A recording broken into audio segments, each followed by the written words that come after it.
আপনাদের অঞ্চলের নামটাই বড় সুন্দর, গাই গরুকে বেঁধে রাখার জন্য গাইবান্ধা।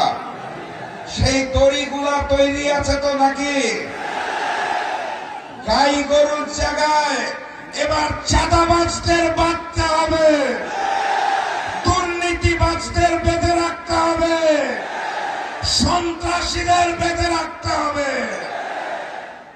না ভোটের পক্ষে যারা কথা বলছে তাদেরকে লাল কার্ড দেখিয়ে 12 তারিখ হাকে জয়যুক্ত করতে হবে।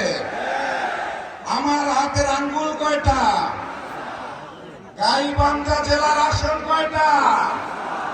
এই 5টা আঙ্গুল যখন এক হয় তখন যেই মুষ্টি হয়, সেই মুষ্টিবদ্ধ হাত তুলুন, কসম করুন আগামীর প্রধানমন্ত্রী ডাক্তার শফিকুর রহমানকে গাইবান্ধার 5টি আসন আমরা দাঁড়িপাল্লায় জয়যুক্ত করে উপহার দিব। কথাবার্তা পরিষ্কার। লন্ডন থেকে এক নতুন মুফতি এসেছে, উনি নির্ধারণ করছেন কে মুসলমান আর কে বিধর্মী। এসব চলবে না। আগামীর বাংলাদেশ ডাক্তার শফিকুর রহমানের নেতৃত্বে 10 দলের ঐক্যের বাংলাদেশ। সবাই ভালো থাকবেন। বিজয়ের পথে যাত্রা শুরু, জীবন অথবা মৃত্যু। আসসালামু আলাইকুম।